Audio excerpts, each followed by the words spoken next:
오늘 증언 제목을 참 좋으신 우리 하나님이라고 했습니다.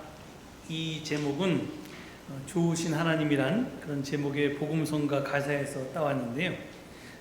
가사가 저기 있습니다. 제가 한번 같이 불러보자고 그랬는데 반주자님 혹시 반주가 준비됐어요? 예, 한번 불러볼까요? 다 아시는 곡일 텐데.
오랜만에 불러봤는데 다시 불러봐도 가사도 그렇고 곡조도 그렇고 너무 아름답고 은혜가 됩니다.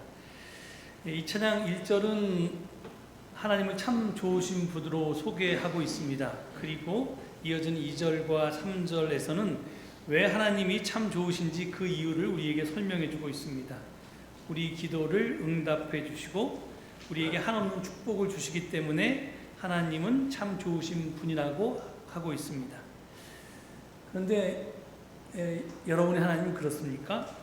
하나님께서 여러분의 기도에 응답해 주시고 또 여러분에게 한없는 축복을 내려주십니까? 과연 여러분의 하나님은 어떤 분이십니까? 저는 오늘 이스라엘의 성조 야곱이 브니엘에서 만났던 분을 통해서 우리 하나님이 어떤 분이신지를 다시 한번 확인해 보고자 합니다. 제가 몇 주 전에 집념의 야곱, 집념의 하나님이라는 제목으로 증언했습니다. 그 증언에서 야곱을 집념의 사람이라고 소개한 바 있지요. 야곱은 목적은 수단을 정당화한다는 것을 원칙으로 살아온 사람입니다. 그러니까 그의 이름이 움켜쥐는 자나 또는 빼앗는 자, 이렇게 번역할 수 있는 게 야곱인데요. 하여튼 이 자신의 이름에 걸맞게 무엇인지 야곱은 원하는 목표물이 생기면 그것이 장자권이든 축복이든 사람이든 아니면 재산이든 어떻게 해서든지 그것을 쟁취하고야 말 사람이었습니다. 문자 그대로 한다만 하는 사람, 진념의 인간이었습니다. 영리한 머리, 그리고 강한 의지력, 그리고 굳어져 버린 양심으로 인해서 그 무엇도 그의 앞길을 방해할 수가 없었습니다. 여러분 잘 아시는 것처럼 이런 야곱은 어머니 리브가와 함께 아버지 이삭을 속이고 형 에서의 축복을 가로챘습니다. 하지만 이 일로 인해서 야곱은 형 에서의 진노를 피해서 어머니 리브가의 고향 하란으로 도망을 쳤습니다. 하지만 거기서 야곱은 외삼촌 라반에게 속아서 14년 동안을 꼬박 공짜로 일해야 했습니다. 첫사랑 라헬을 자기 아내로 삼고야 말겠다고 하는 그의 집념 때문에 일어난 일이었지만 그렇다고 야곱이 그냥 당하고만 있을 사람은 아니었습니다. 그 후에 야곱은 독특한 방법으로 자기 재산을 늘려갔습니다. 그 내용이 창세기 30장 25절 이하에 자세히 나옵니다. 야곱은 라반에게 이제 14년이 지난 다음에 고향으로 돌아가겠다고 합니다. 그러니까 라반은 이제까지 공짜로 야곱 부려먹었는데 이제 가니까 아쉬웠을 거 아니에요? 그러니까 품삯을 제대로 쳐줄 테니까 집에 더 있으라고 합니다. 그럴 때 이제 품삯을 어떻게 줄까 이렇게 물어보니까 라반의 양떼와 염소떼 중에서 아주 적은 숫자인 얼룩이나 또는 점박이나 그리고 검둥이를 나에게 달라고 합니다. 라반이 그렇게 하라고 허락하지요. 그리고 나서 바로 그날로 이렇게 얼룩이나 점박이나 검둥이가 있으면 다 양떼나 염소떼에서 빼서 자기 아들한테 넘깁니다. 그리고 그런 것들은 다 자기 아들한테 치게 하고 아들과 야곱을 거리를 멀리 띄워서 두 양이 절대로 섞이지 않게 한 다음에 이렇게 그럼 네가 치는 양 중에서 이런 것들이 생기면 너 가져라 이렇게 이야기합니다. 그래서 이제 그렇지만 야곱이 뛰는 놈 위에 나는 놈이었죠. 그래서 이 집념의 야곱은 라반보다 한 수 이었습니다. 창세기 30장 37절 이하를 한번 보시죠. 저기 좀 긴데 그래도 우리가 좀 긴 걸 한번 같이 읽어보겠습니다. 야곱은 미르나무와 감 복숭아 나무와 플라타노스 나무에서 푸른 가지들을 꺾어서 껍질을 벗긴 다음에 벗긴 가지에 흰 무늬를 냈다. 야곱은 껍질을 벗긴 그 흰 무늬 가지들을 물 먹이는 구유 안에 똑바로 세워놓고 양떼가 와서 물을 먹을 때 바로 눈 앞에 세워놓은 그 가지들을 볼 수 있게 하였다. 양들은 물을 먹으러 와서 거기에서 교미를 하였다.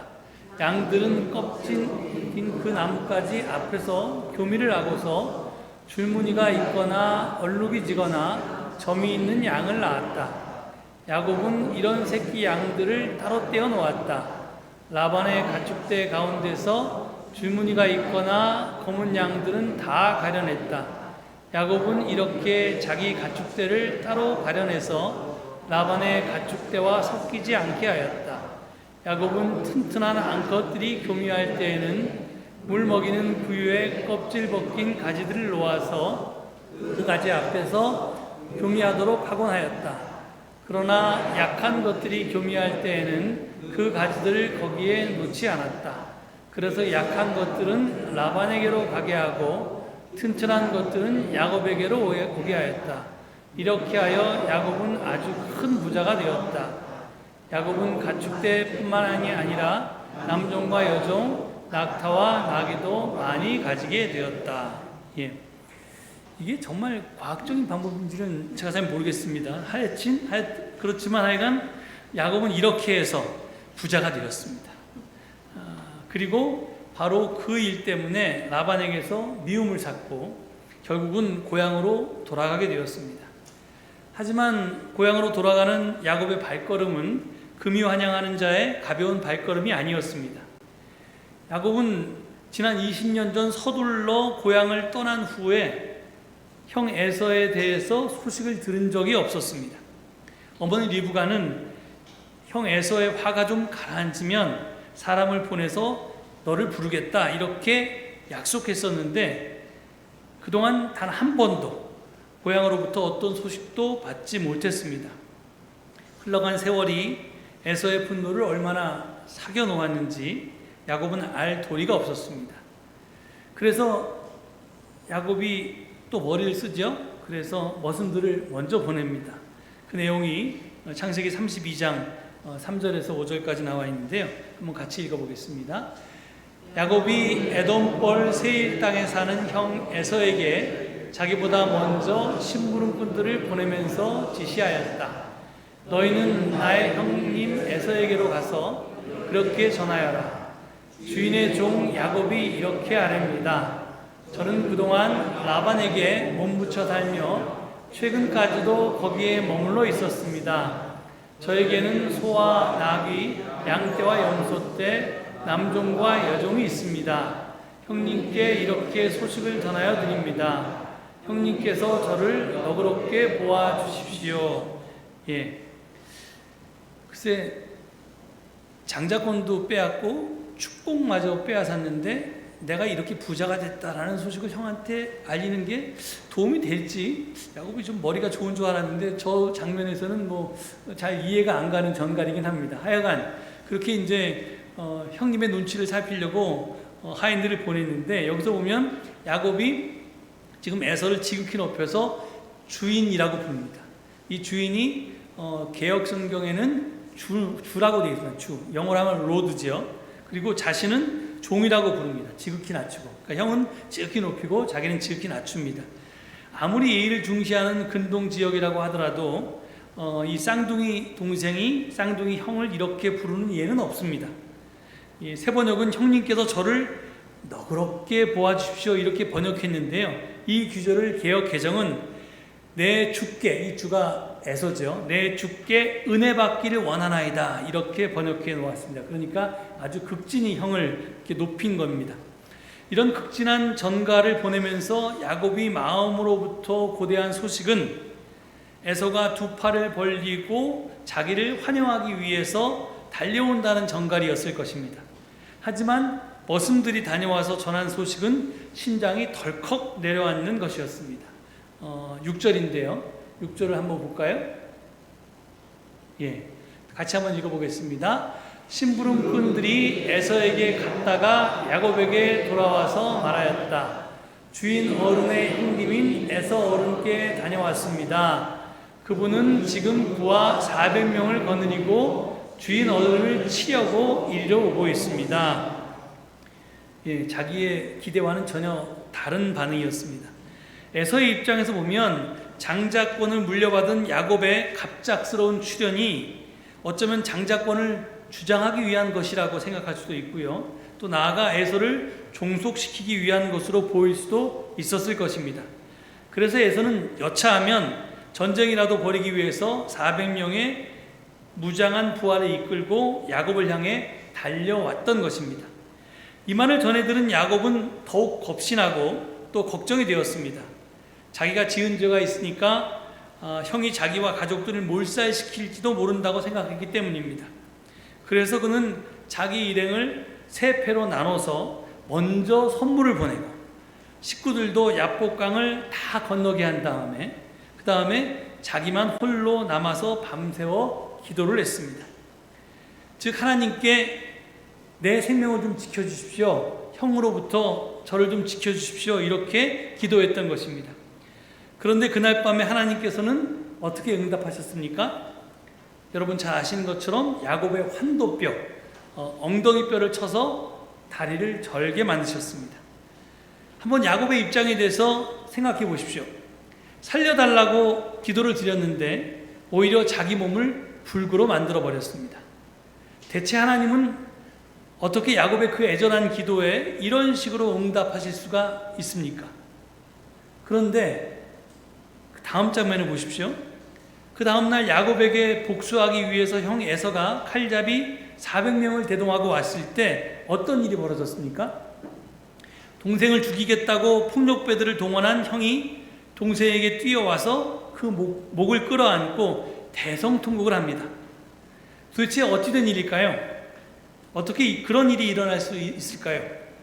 그 순간 야곱의 모습이 어떠했을지를 상상해 보면 그 해답을 얻을 수 있습니다. 만약 야곱이 형의 축복을 가로챈 덕분에 지난 20년 동안 모은 재산으로 비단 옷을 입고 그리고 기름기가 주르륵 흐리는 그런 유들유들한 모습으로 형 앞에 나타났더라면 아마 여지없이 에서의 칼에 맞아 죽었을 것입니다. 그런데 에서는 그런 동생의 모습을 상상하고 400명의 그런 이제 무장한 사병을 이끌고 찾아왔는데 정작 동생 야곱의 모습을 보니까 전혀 딴판이었습니다. 밤새워 무릎 꿇고 기도하느라고 옷은 다 구겨져 있었고요. 그 다음에 밤새 그 씨름하느라고 땀에 젖어 있었습니다. 그리고 얼굴은 초췌하기 그지없었습니다. 그뿐만이 아닙니다. 동생 야곱은 다리까지 쫄뚝쫄뚝 절고 있었습니다. 그때 형 에서의 마음에서 어린 시절의 사랑이 왜 회복되지 않았겠습니까? 옛날의 추억들이 왜 떠오르지 않았겠습니까? 에서는 자기 생각과는 전혀 다르게 장애인의 몸으로 절뚝거리며 돌아온 불쌍한 동생에게 뛰어가서 그의 목을 끌어안고 눈물을 흘리며 울었던 것입니다.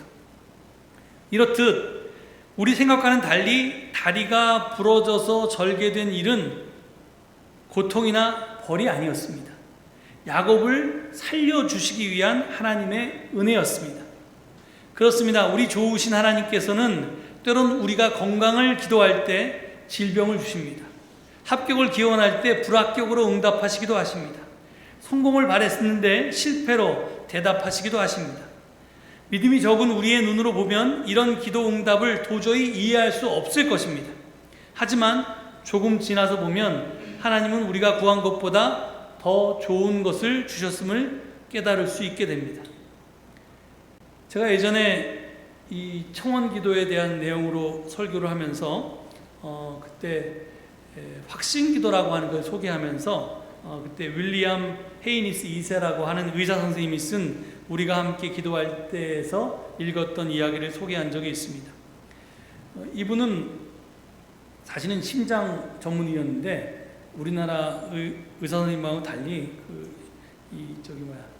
진료 시스템이 우리하고 다르니까 미국은 환자가 오면 이렇게 이런저런 얘기를 많이 오랫동안 하는데 그 환자에게 이제 심장에 대한 것만 상담하는 게 아니라 인생 전체를 상담해 주기도 하고 또 기도에 대해서 안내해 주기도 하고 그랬는데 그의 환자 중에 샘이라고 하는 60세 남자가 있었습니다. 그런데 그 샘에게는 당면한 큰 걱정거리가 3가지가 있었는데요. 제일 큰 걱정거리는 관상동맥증 때문에 심장 절개 수술을 하기로 되어 있었습니다. 그 수술이 당연히 이제 이 심장 수술 여러분 해보신 분이 우리 교회는 안 계신 것 같은데 하여간 이렇게 갈비뼈를 부러뜨려 가지고 얼린 다음에 심장을 다 이렇게 수술하고 다시 닫아서 이게 굉장히 힘들기도 하고 그 다음에 이제 그 성공 확률도 좀 이렇게 떨어지는 이게 워낙 병증이 심해서 그게 좀 문제였습니다. 그리고 2번째 근심은 실직에 대한 두려움이었습니다.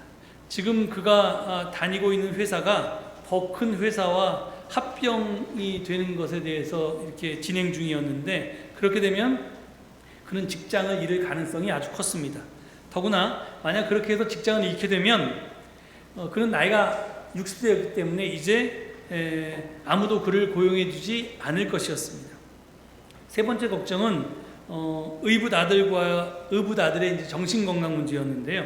샘이 몇 년 전에 재혼을 했는데 다른 것들은 다 성공적이었으나 의붓 아들과의 관계는 별로 좋지가 않았습니다.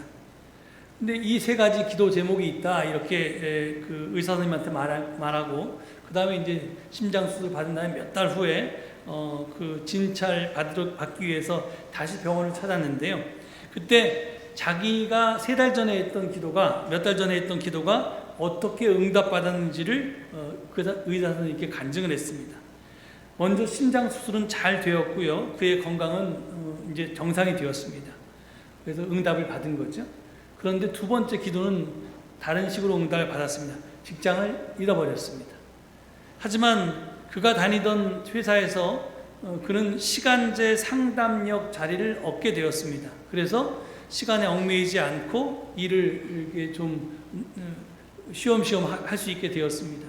그리고 다른 회사에서도 그를 상담력으로 고용해서 거기에서도 시간을 조절하면서 일할 수 있게 되었습니다.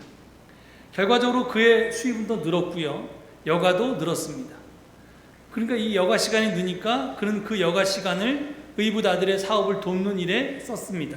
그래서 폴과의 그 의붓 아들과의 관계도 좋아졌습니다. 덕분에 그 의붓 아들의 정신건강 문제도 점점 나아지고 있었습니다. 이 예에서처럼요, 때로 우리는 A를 구하지만 하나님께서는 A를 주시지 않고 B를 주십니다. 하지만 그것은 오히려 우리가 구한 것 이상의 것입니다. 따라서 우리는 눈앞에 실패만을 보면 안 됩니다. 내가 구한 것이 하나님께서 나에게 주시지 않았다고 투덜거릴 필요도 없습니다. 오히려 그 실패를 통해서 하나님께서 내게 주시기 원하시는 더 큰 은혜를 우리는 볼 수 있어야 합니다. 우리 하나님께서는 참 좋으신 분이고요. 우리가 바라는 것보다 더 좋은 것을 주시는 분이시기 때문에 그렇습니다. 당장은 우리가 그것을 못 받았기 때문에 절망할지 몰라도 조금 시간을 지나고 보면 하나님께서는 언제나 우리보다 더 우리를 생각하셔서 우리가 구한 것 이상의 것을 주십니다. 오늘의 본문 속에서 야곱이 만나서 씨름했던 어떤 분은 바로 하나님이었다는 것이 나중에 밝혀집니다. 그래서 야곱은 그 장소를 브니엘이라고 이름 지었습니다. 브니엘이란 하나님의 얼굴이라는 뜻입니다. 본문은 야곱이 비록 환도뼈가 부러져서 불구가 되었지만 하나님과의 씨름에서 이겼다고 증언합니다. 그래서 하나님께서는 승리자 야곱에게 이스라엘이라고 하는 이름을 지어주셨는데, 여기서 이제 엘은 하나님이란 뜻이거든요. 그래서 하나님과 겨루어서 이겼다라고 하는 의미입니다. 근데 여러분 한번 생각해 보십시오. 아무리 야곱이 의지가 강한 인간이고 집념의 인간이라고 해도 어떻게 하찮은 인간이 하나님을 이길 수가 있겠습니까? 천지를 창조하시고 전지전능하신 하나님께서 어찌 연약한 인간을 이기지 못하실 수가 있습니까? 왜 이런 일이 벌어졌을까요? 그 답은 아주 간단합니다. 하나님께서 져주셨기 때문입니다. 하나님께서는 하나님이시기 때문에 연약한 우리 인간에게 늘 져주십니다. 그래서 우리 하나님께서는 인간에게 언제나 응답해 주십니다. 우리 같으면 아무리 친한 사이라 할지라도 오고 가는 것 없이 내 쪽에서만 일방적으로 계속해서 청을 하면 이게 한 번은 들어줘도 또 두 번까지 들어줘도 세 번까지도 어떻게 그냥 넘어갈 수 있어도 네 번째는 이게 좀 괘씸하다는 생각이 듭니다. 그 기브 앤 테이크라고 주는 것이 있으면 그래도 가끔은 받았으면 좋겠다는 생각을 하는 것이 인지상정입니다. 그런데 하나님께서는 우리하고 하나님의 관계를 보면요, 우리가 얼마나 하나님께 별로 드리지도 않으면서 일방적으로 청하기만 합니까? 그러나 하나님께서는 우리를 귀찮다 하지 않으시고 언제나 변함없이 하나님의 방법으로, 제가 여기 강조해서 얘기합니다. 앞서 말했듯이 우리가 원하는 방법이 아니라 하나님의 방법으로 응답해 주십니다. 왠지 아십니까? 우리 하나님께서는 져주시는 분이시기 때문에 그렇습니다. 그뿐만이 아닙니다. 하나님은 져주시는 하나님이시기 때문에 언제나 우리의 모든 허물을 용서해 주십니다. 여러분은 자신에게 똑같은 잘못을 계속해서 저지르는 사람을 몇 번이나 용서해 줄 수 있겠습니까? 만약 같은 잘못을 저지르는 사람을 계속해서 세 번 연거푸 용서해 주는 사람이 있다면 아마 그 사람은 부처님 가운데 도막 정도 되고 우리가 아마 성자라고 그렇게 부를 수 있을 것입니다. 그런데 우리를 한번 보십시오. 우리는 맨날 이게 일주일마다 한 번씩 기도를 드릴 때도 지난 일주일 동안 하나님의 뜻대로 살지 못하고 세상 뜻대로 살아온 저희를 용서해 주십시오. 1년 360을 52주 내내 이렇게 기도합니다. 한번 기도했으면, 그 기도가 진심이었으면 그 다음 주에는 그 기도 안 하게 적어도 일주일만이라도 좀 세상 따라 살지 않고 하나님 뜻대로 살고자 노력했을 텐데, 그래서 노력했는데 좀 부족했습니다, 이렇게라도 기도할 텐데 그게 아니라 우리는 늘 마음은 원이로도 육신이 약하다고 하면서 그렇게 기도합니다. 그런데 우리는 이렇게 같은 죄를 계속 반복하고 있는데 하나님은 왜 우리 같은 죄인을 계속해서 용서해 주시는 걸까요? 어찌해서 우리 죄를 사해 주시려고 당신의 아들까지 아끼지 않고 이 땅에 보내주시고 십자가에 달려 돌아가시게 하셨을까요? 그것은 우리 하나님께서 져주시는 하나님이시기 때문입니다. 져주시는 하나님이시기 때문에 우리의 모든 허물에도 불구하고 언제나 우리를 용서해 주십니다. 우리의 죄가 주홍빛보다 붉고 먹물보다 더 검다 할지라도 하나님께서는 우리를 당신 자녀로, 구원받은 백성으로 용납해 주십니다. 우리가 하나님께 충실하고 하나님의 법에 복종해서 그 대가로 하나님의 자녀가 된 것이 아닙니다. 그 보상으로 구원을 약속받은 것도 아닙니다. 우리는 턱없이 부족하고 크나큰 죄인이지만 그럼에도 불구하고 저주시는 하나님께서 우리를 있는 그대로 사랑으로 용납하셨기에 그 조건 없는 은혜로 우리는 지금 살고 있는 것입니다. 그래서 이 시간에 제가 여러분께 권면합니다. 여러분이 하나님께 받아들여졌다는 사실을 받아들이십시오. 이 유명한 설교라고 했잖아요. Just accept that you are accepted by God. 너는 하나님에 의해서 받아들였다는 사실만 받아들여라. 그러면 너에게 구원이 있다. 그러면 여러분은 이 놀라운 은혜를 경험하게 될 것입니다. 그리고 그 은혜에 참여하고 그 은혜가 인도하는 구원에 동참하게 되실 것입니다. 그렇게 되면 찬송이 절로 나옵니다. 삶에 기쁨이 가득하고 감사가 넘쳐나게 됩니다. 그리고 결단코 옛 삶으로 되돌아갈 수가 없게 됩니다. never turn back 이라고 하는 명령을 누가 나한테 그렇게 명령하지 않아도 저절로 그렇게 된다는 겁니다. 아니 돌아가라고 등 떠밀러 이렇게 밀어도 우리의 등을 떠밀어도 절대로 그런 사람은 돌아가지 않습니다. 주님 뜻대로 살기로 했네 이런 복음서가 있잖아요. 이 찬송이 이제 얘기하는 바가 그겁니다. 주님 뜻대로 살기로 했네, 주님 뜻대로 살기로 했네, 주님 뜻대로 살기로 했네, 뒤돌아서지 않겠네. 이게 이제 유명한 또 성가인데요. 이게 왜 그러냐면 그런 은혜를 체험했기 때문에 그렇습니다. 물론 이 찬송은 아무나 부를 수 있는 찬송입니다. 하지만 이 찬송의 참맛은 누구나 느낄 수 있는 것은 아닙니다. 하나님의 놀라운 사랑과 은혜를 뼛속 깊이 체험한 사람만이, 그 은혜에 참여해보고 구원에 동참해본 사람만이 그 깊은 맛을 알 수가 있습니다. 그렇습니다. 우리는 하나님께 받아들여졌습니다. 우리가 하나님께 받아들여졌다는 그 사실을 받아들일 때 우리는 진정한 은혜를 경험하게 됩니다. 신앙생활이라고 하는 것은요, 이미 우리를 받아들이신 하나님과의 관계 속에서 우리 삶을 사는 것이고요. 그리고 하나님과의 관계가 가지고 있는 그 변화의 능력이 우리 삶 속에서 발휘될 수 있도록 하는 것입니다. 우리가 우리를 변화시키는 게 아니라 하나님께서 우리를 변화시키도록 그것을 그렇게 내버려 두는 것이 우리의 신앙생활입니다. 우리는 신앙을 통해서, 그게 신앙인데요, 신앙을 통해서 그 하나님의 은혜에 참여하게 되는 것입니다. 우리 하나님은요, 알면 알수록, 경험하면 경험할수록 참으로 좋으신 분이십니다. 여러분 모두가 이런 하나님을 만나고 그 은혜로 그 은혜를 체험하셔서 변화된 삶, 새 삶을 다 사실 수 있게 되기를 간절히 축원드립니다. 이 하나님을 되돌아보시면서 잠시 침묵 가운데 묵상하시겠습니다.